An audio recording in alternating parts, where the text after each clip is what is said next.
Hello and welcome to CoreTV News on the Hour. I am Omotayo Alo.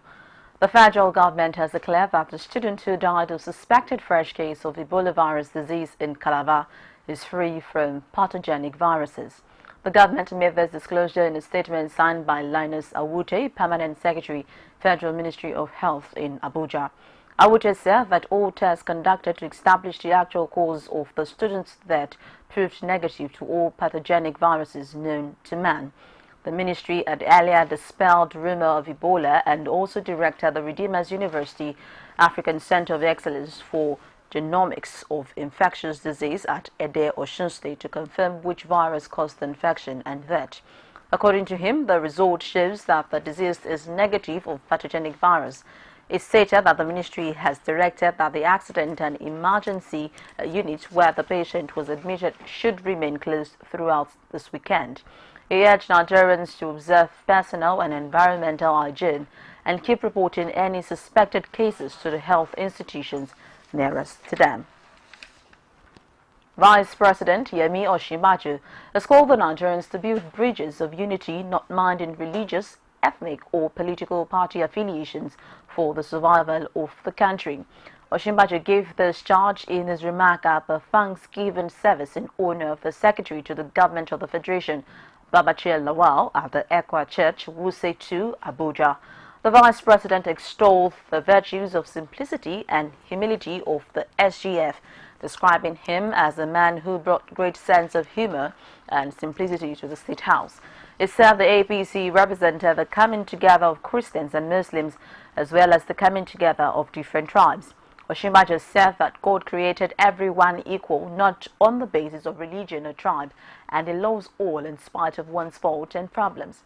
Osinbajo said that Nigerians should be excited about the composition of those in government due to their high level of spirituality, noting that by honoring God, the SGF has drawn himself and office nearer to God.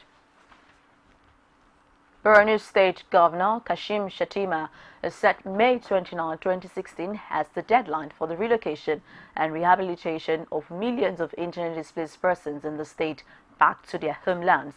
The governor also disclosed that there is an urgent need for the federal government to give Borno State more prominent attention over the two states of Adamawa and Yobe, which are equally affected by the Boko Haram insurgency. He noted that the rule of fairness dictates that Borno State be given more assistance than to other states. The former secretary to the government of the Federation, SGF Olu Falai, has faulted the statement credited to the Department of State Service while parading two of the suspected kidnappers in Abuja that they are mere criminals looking for money for Salah and wedding. Falai, while receiving members of the Odua People's Congress APC led by Gani Adams in his Obaile house in Akure, disclosed that the hoodlums were not after money alone but aimed to kill him by shooting at his vehicle when they stormed his farm, thinking he was inside the car. The Afenifere leader, who used the occasion to further review what he went through in the hands of his abductors, stated that he considered his suffering in the hands of his kidnappers as a blessing until Yoruba people are liberated from Fulani herdsmen attack. The place of technology in the growth and development of nations in the 21st century cannot be overemphasized, and as Nigeria aspires towards technological independence, the testing of a security device developed at the Ekiti State University represents another step in this direction. The developer says the multifunctional device is a game changer in addressing some of the security challenges facing the country and corruption. Rashid has more. Whenever talk shifts to the status of nations of the world, Nigeria is always referred to as a developing nation because of its economic and technological dependence. But the tide may be changing with this breakthrough in the invention of an indigenous security device developed at the Ekiti State University. Dubbed Int Police, it's an integrated platform for the generation of national identification number, which can also be used by security agents in checking of crime and corruption. Int Police that was developed equally works for loopholes, blockage, for corruption reduction. We equally have a support for security breaches containment and criminality acts reduction. It also provides for traffic offenses and violation reduction. What are we talking about? These are areas where advanced countries used to make money. The inventor called on the federal government to deploy the device, which has been certified by the Federal Ministry of Science and Technology. The president and those who are involved in economic matters is to embrace a technology like this to drive the economy of Nigeria, either in the area of security, in the area of economy. All that we have been talking about is what is called activity-based. The internet-based electronic policing device covers diverse areas of application and has been activated for testing. Rashid, CoreTV News, Ado Ekiti.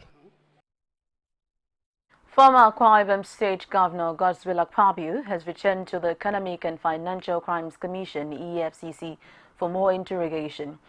These days gathered, Akpabio was allowed to go home about 11 p.m. on Friday after the anti-graft agency's operatives questioned him for about 5 hours. Said to have arrived at the EFCC's corporate headquarters in Wuse 2, Abuja at 11:45 a.m. on Saturday.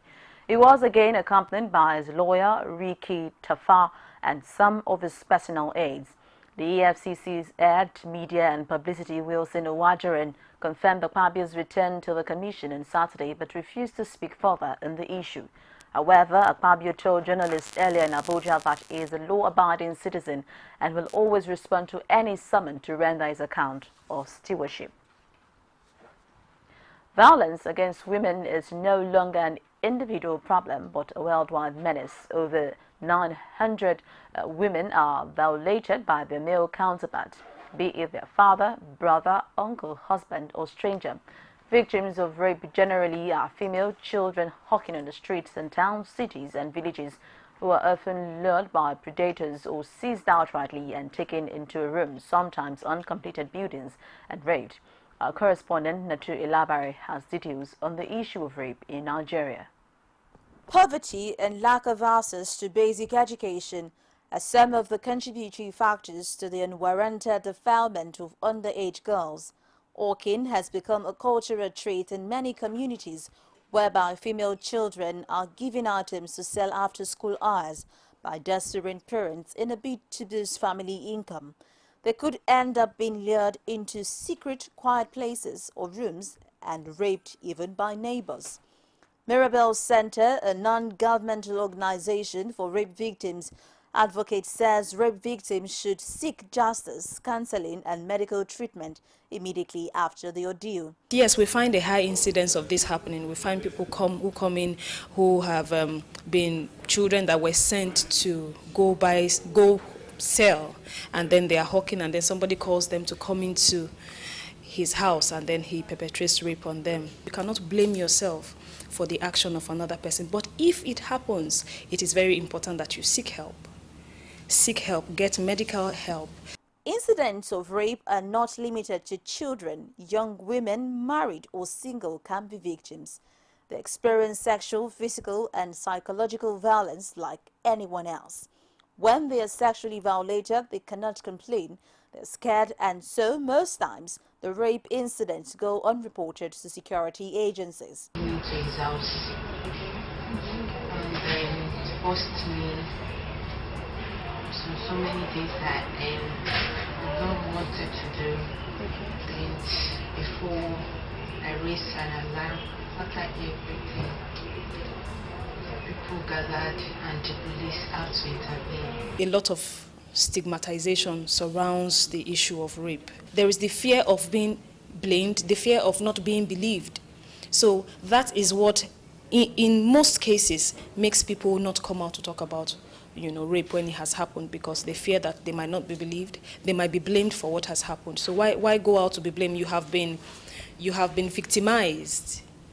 Some men believe having sexual intercourse with underage girls cure the dreaded HIV/AIDS disease, while some defile these girls for ritual purposes in order to get rich quickly. No, there is no scientific or backing whatsoever for that. It's a myth, and it should be discarded because it's just an excuse to perpetrate rape.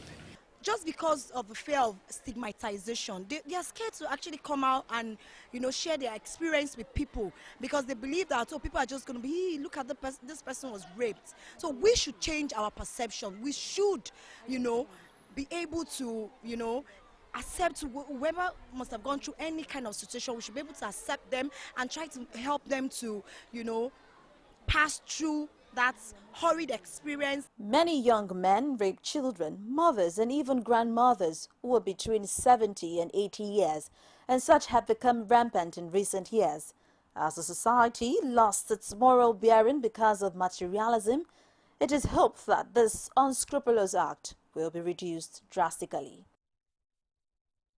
The Federal Road Safety Commission in Ota, Ogun, says one person died while 6 others sustained various degrees of injuries in an accident involving the petrol tanker and 4 vehicles at Owode Junction on Saturday. The unit commander of FRSC, Leye Adegboyega, told newsmen in Ota that the accident occurred around 5:30 a.m. due to the carelessness of the tanker driver. According to him, a loaded petrol tanker coming from Lagos and heading to Abeokuta lost control and rammed into 4 vehicles, bursting into flames immediately. He added that the fire from the tanker spread to the neighboring houses and property worth millions of naira was lost in the inferno. Adegboyega said that the driver of the tanker, Wale Olaiton, lost his life while 6 others, including 4 male and 2 females, sustained various degrees of injuries. He appealed to the federal Lagos and Ogun State government to overhaul the Owode Road to prevent reoccurrence of such incident in order to save lives and property. We'll be back with more stories after the break. Some pundits believe that as long as the political system is driven by selected few, corruption may be difficult to fight. You should be careful about what you say. I am not the only politician. Even if I've wronged anyone, it is time to forgive me. Political Arena every Sunday at 9:15 p.m. and a repeat broadcast every Tuesday at 1:30 p.m.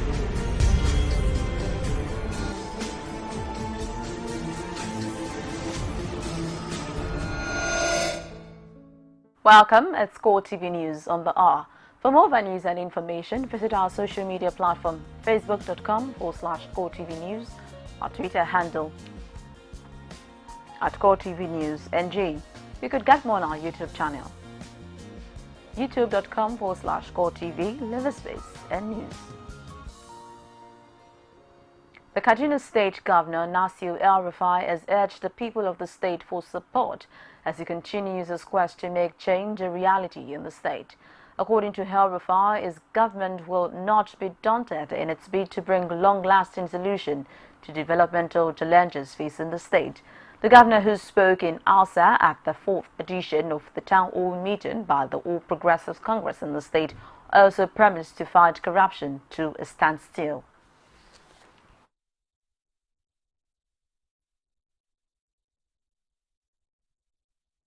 Ilmi da lafiya su ne babban kyautar da za ka yi matalaka. Idan muka tabbatar cewa makarantu sun gyaru da karanta, ba sai ya sai ma dan shi uniform ba sai ya sai ma dan shi littattafai ba sai ya ba dan shi kudin abinci ba, mun rage mishi nauyi. To abinda wannan gwamnatin take so ta yi kenan a ilimi na primary da junior secondary school. Mun dauki duk asibitocin jihar nan a hankali za mu rika gyara su yadda kowane mutum ba zai iya tafiyan fiye da kilomita 5 ba kafin ya samu asibiti wanda duk rashin lafiyar shi za a iya dubawa in ya fi karfin wannan asibitin a je na gaba. Nan da shekara 1 mutanen jihar Kaduna za su ga sauki. Alhamdulillah, ina ganin wannan taro da muke kowane wata, wannan shine na 4, ya nuna cewa mutane suna fahimta, wanda yana taimaka ma gwamnati sosai, kuma wannan abu ne wanda za mu ci gaba, kuma muna godiya ga al'ummar jihar Kaduna. Sara suka ai mun dade muna daukan matakai, abu ya ragu sosai, wani lokaci wayannan abubuwan sukan dan taso, amma kwamishinan 'yan sanda ya ji abin da aka yi, kuma na tabbata za a kama wayan suka yi wayannan aiki kuma za a hukunta su.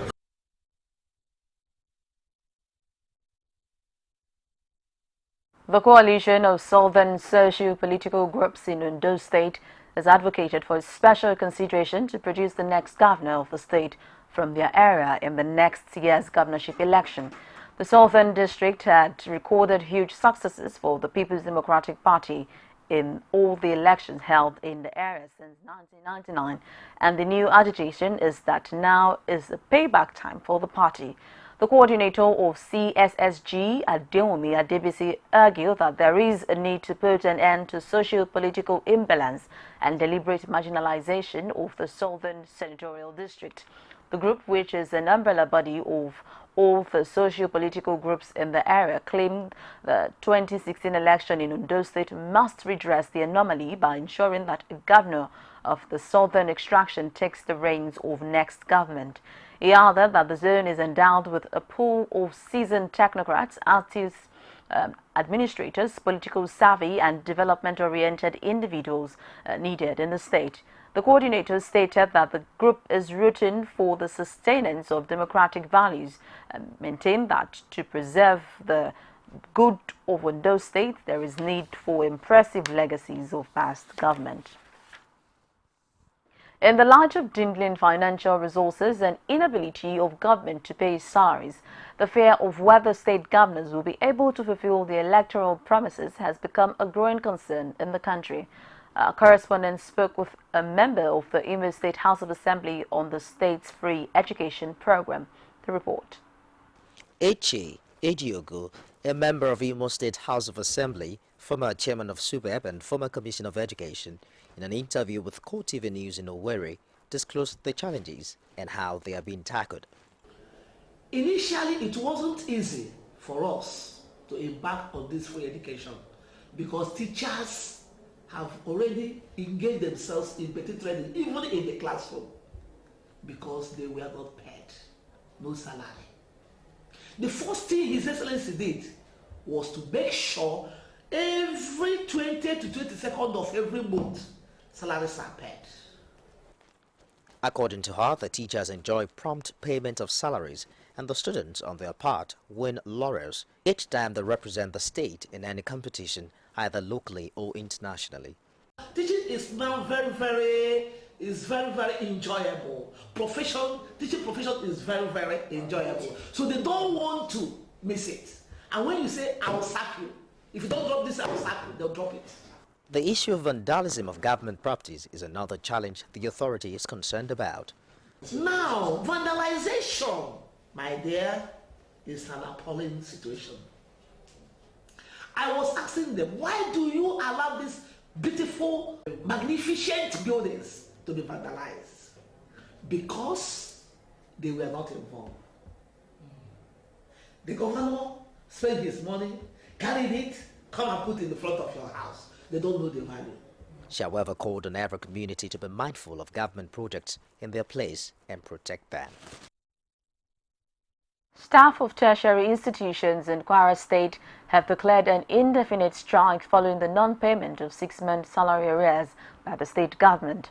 Addressing journalists after an emergency meeting with the members, the starter chairman of the Committee of Union in Tertiary Institutions, Abdul Karim Kanike, noted that several efforts made to let government see reasons fell on deaf ears, while the government on its part urged the unions to utilize their internally generated revenue to offset the arrears, as the dwindling revenue could not meet its obligation.